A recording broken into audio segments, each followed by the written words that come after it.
Cool, man. Yeah, it's fun. And you guys gotta check out Austin John. He sings great too. He's killing it on the vocals too. Thank you so much. I also noticed that when I come see you play around town, you always have like some insanely good guitar players playing with you. It's like, oh, this is fucking awesome. This is like. Yeah, I'm very fortunate. You know, I do. You've been to a few of the shows at a Wednesday blues night. It's every other week, and every week I have special guests, and I get to call all my favorite guitar players and piano players and organ players, and we just call blues songs and have a blast, man. Yeah, it's some of them have been pretty unbelievable. Let's actually people are coming to town. Acme, every other Wednesday. Every other Wednesday at Acme. Yep, we do a blues night. You can find me and the Hi-Jivers. You know, if we're in town, we're playing around Nashville a bunch, and then we go on the road. We got some dates coming up this summer in Chicago and Indianapolis and Grand Rapids. Yeah. Then we got some stuff in LA later this year. So, yeah, a lot of stuff going on all the time. And I play with an organ trio too. I play organ around town, which is fun. Sorry, I'm just gonna jump in. This guy was it 5 years ago that you started playing organ? Yeah. Insanely good. It's like, oh man, how do you pick up an instrument that fast? You know, that's really, really cool. You definitely seem to be one of these guys who's like I don't think that there's such a thing as like a natural musician. I think that's bullshit. Sure. I mean, even Mozart, his dad was a music teacher, so by the time he was 4, he had thousands of hours of, you know, this genius. People don't want to hear this. Right. They're like, actually, I just worked my ass off. That's the thing, man. People, they want it to be this gift so that they don't have to actually look at, hey, if I just really work on this a lot, I could do it. Totally. And, you know, people have asked me questions about organ or guitar or whatever. I think, honestly, anybody can pick up a guitar and be good at it if you have the time to do it. Right. If you have time to sit there and work your butt off, learning, you know, licks and chords and all that stuff, I think anybody can play any instrument. Because, when I started playing guitar, obviously, you know, we weren't great. When I first started playing organ, I mean, I don't even know how my wife put up with me trying to figure that thing out, but she did. And, you just have to put countless hours into it. That's how you get better. Think of anything you do in life. You have to put countless hours into it before you're good at it. Whether you're a mason or a carpenter or whatever it is. You know? Well, I mean, like, let's say that you're getting your first job at the coffee shop. Yeah. That first week, you're spending 40 hours on that cash register. Yeah. And by the end of the 40 hours of something, what is it, like 20 hours? If you just spend 20 hours on most tasks, you can actually get it like an affinity for it. Yeah, man. But it's really hard, especially for adults, to spend that kind of time. That's the thing, you know, because we were talking about earlier, I do guitar lessons a lot, and, you know, I have some people that are my age or even a little bit older that are first trying to get in guitar. When you're young, you know, when I started when I was 14, or, you know, just kids that start way earlier than me, you know, you go to school and then you come home and you play guitar, right? When you're older, it's like, okay, I have to fit this amount of time in. You know, I got a life, I got a job, I got kids or whatever it is. Trying to find that time is very challenging. But I've seen it done countless times by people that just put in the hours to do it, and, you know, they can do it. Yeah, for sure. I mean, the Robert Johnson thing. Yeah, sure. You know, he sold his soul. And people are like, actually, he probably was sitting in the graveyard all night for a couple years. Yeah. Because the graveyard back in the day is the only place that you could actually practice. Everybody lived, you know, up on top of each other. You're not going to be practicing all night when people are trying to sleep. But so the theory is that he just went or they call it woodshedding, but in his case, just sitting in the graveyard working on it, and then come back 2 years later. It sounds like you have this supernatural ability. Yeah. I mean, so when I was growing up, I was like I wanted to play metal, and I was in a punk band when I was in high school, and they're like, you're not, well, you should play the bass, dude. And so I switched to bass, and I was playing the bass a lot and making up songs, which really helped me later on, because most of, if you call it success, like most of the things that have happened for me have been around my songs. Yeah. You know? But when I went away to college and I just started getting lessons and practicing for hours a day, I think when I first got in, so I went to music school, and I was like, you better take this shit seriously. Right, yeah. And so I was practicing for 5 to 8 hours a day, you know? And those first years were hard because everybody was so much more advanced than me, and I was like just this kid who wanted to like play bass with a pick. And so but after that couple years, I went back to my hometown, and all my buddies who I had been playing with, who were good musicians, were like, who are you? Yeah. So we're talking about a year and a half, 2 years of just really focusing. Yeah. Can really make it, like, can transform you. You know? It can, man. Yeah, just put in the hours, and like you're talking about, like, you know, if you like study a specific style, and then, you know, we're always evolving. You know, what we like as guitar players is always kind of just going to the next thing, right? We're into something crazy, you know, hyper focused, then you get to another thing. You know what I mean? Yeah. And I think that's how you get better as a musician too. You pick apart something, you're like, oh, why is he doing that? Why is he playing that scale? Or why is he playing that chord over that? And all of a sudden, you're developing different styles and different things to put in your toolbox.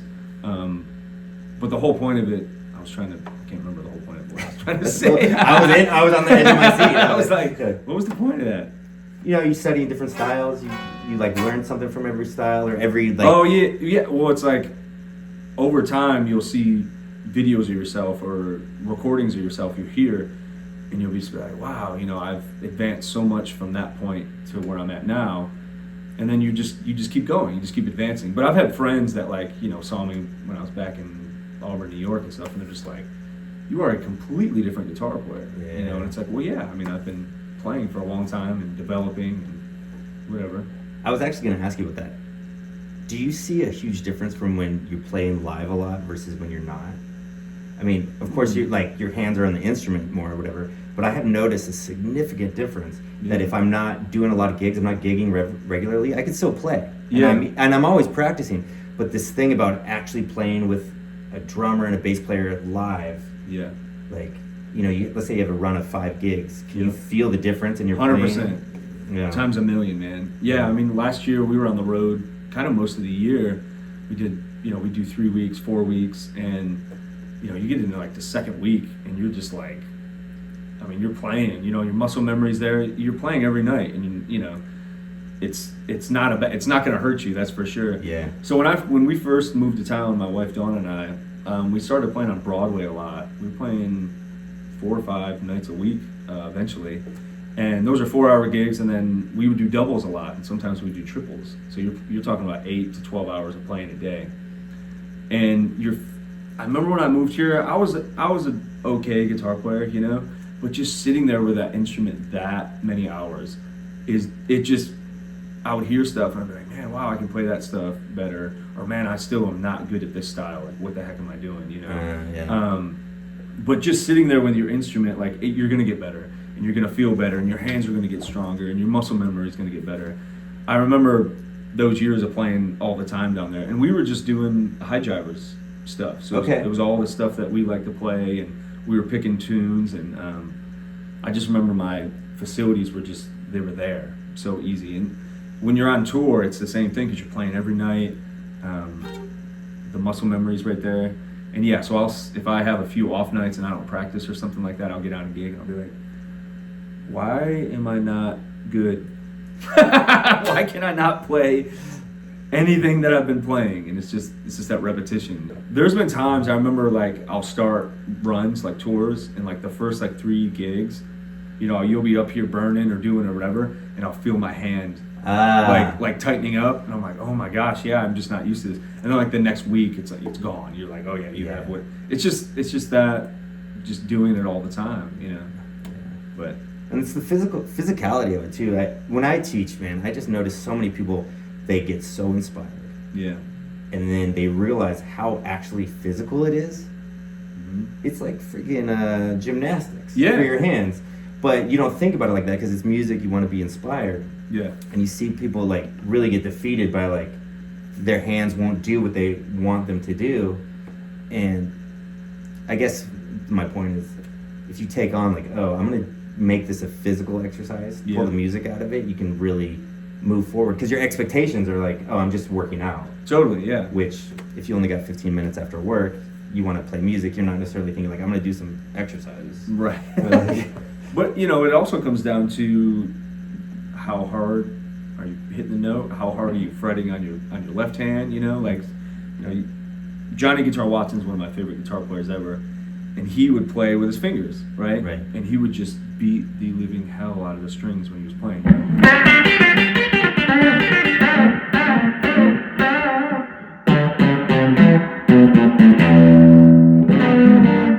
So like his thing is just, you know, just beating it. But then you know, you can be more gentle with it, you know.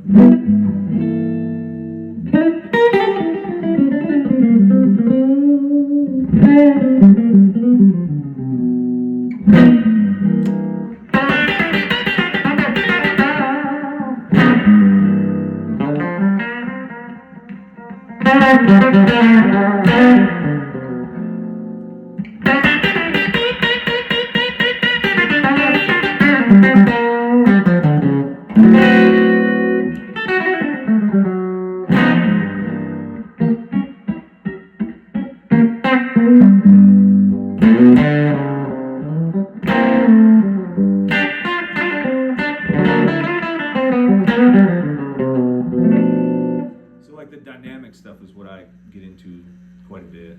That sounds like 2 different guitar players. Yeah, that's what I mean. Cool. Like trying to, I mean, you're always trying to emulate all these different styles you like and guitar players that you like, and eventually you just start thinking, okay, how do I want to express my mood, what I'm feeling, what the music calls for? And I'll go through that stuff a lot where I'm like, okay, I get these feelings of like madness where I'm like, yeah, I want to dig in or whatever, and then you want these sweet notes to come out and you want to relax. It's dynamics, right? Yeah. That's the whole world of guitar. That's the whole world of music. So trying to put dynamics into your guitar and your music and recordings that's very big to me. And certain guitar players pull that stuff out of me, like Johnny Guitar Watson or T-Bone Walker. Like T-Bone Walker could play like the sweetest, mellowest stuff. Snooks Eaglin, all these guys. I mean, even Jimmy Vaughn or Stevie Ray Vaughan or Jimi Hendrix. I mean, come on. I mean, the best in the world. It's all about the dynamics. Going back to how you were playing, Johnny Guitar Watson, he played with pretty heavy strings, right? Yeah. I think 12s or 13s. I actually talk about that a lot on this channel. Is about how the right hand makes a huge difference in how heavy are your strings? What do you? These are 11s. I usually use 12s on Fenders and then 11s on Gibsons. Yeah. Okay. Yeah. Yeah. I like heavy strings. I'm not saying heavier is better than lighter, but to me, the snap that I need to play blues stuff, I need the heavy string, like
to hit the notes pretty hard, like especially the low. So if you got like a 9 on there, it's gonna just go.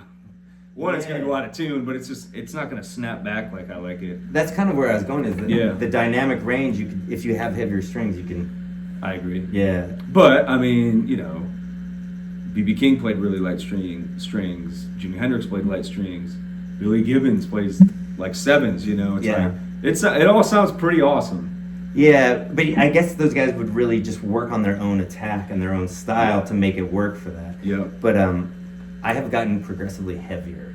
Yeah. As and I think, because I'm a little bit older than you, but everybody in the 90s was suffering from the guitar players of the 80s. Sure. Yeah. And what I mean by suffering is like all the guitars had super thin necks and super light strings. That was kind of became the standard. Yeah. And so, for me at least, when I was learning to play and like get into what I really wanted to play, it was kind of going back to before the 80s, where everybody was trying to play super fast with these like super saturated amps where you can play super light. Yeah. Which I'm not knocking. Like those guys are great. It's just, if you take into account that it's just a different style of music and it's going to use different tools. Yeah. Something that was, I thought about a lot was when I was overplaying, like years ago. Like I just knew it in my head. I was like, man, I'm overplaying some of this stuff.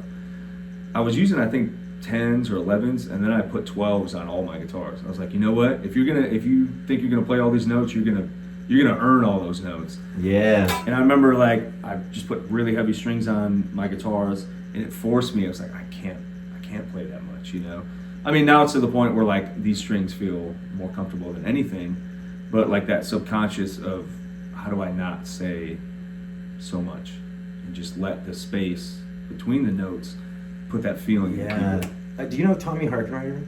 Yes, he's one of my favorite guitar players, man. Dude, yeah. Like he plays with me sometimes when I'm in California. That's awesome. And he's just, not only is he like the coolest, nicest guy to hang out with, but like incredible guitar player and educator. But he's amazing. He told me, he's like, well, this is like a long time ago, he switched to 12s, and he said it helped him really slow down. And I was like, okay, break that down. What do you mean slow down? And I think it's the same thing too. It's the exact same thing I'm talking about. Just like relax, breathe. You don't have to say so much, That's the whole thing. And then, yeah, Tommy's a master of that, man. And all the we were talking about jump blues, the West Coast guys, Kid Ramos, Rick Holdstrom, Kid Ramos, all those guys, like they know where to put the notes, man. You could just keep saying Kid Ramos over and over. I know, like it's one of the best ever. Every time he plays, like I have the hair on my arm standing. Like, oh shit! So I asked him, because when I heard Hollywood Fats and I heard Kid Ramos in the '80s, like the recordings with James Harmon, they were using these reverb tanks, right? Right. And we did a gig where I was playing organ for Kid Ramos at the Eastside Bowl, and I was like, Kid, man, what's the deal with the reverb tanks? Like, where did that come from? How did that start? And he was like, man, like we grew up on the West Coast and we listened to a lot of surf music back then. Right on. Okay. So we just naturally liked a little more reverb than most people. Yeah. So when I heard that sound, man, him and Hollywood Fats, I was just like, this is the coolest thing I've heard in a really long time. And I'm still obsessed with it. I mean, I use an old reverb tank every night, Yeah. But that's it. He said it came from just growing up listening to surf music, and he's like, we just put it on our blues, man. We didn't think anything of it, I was just like, Well, it just sounds right. It just sounds so good, man.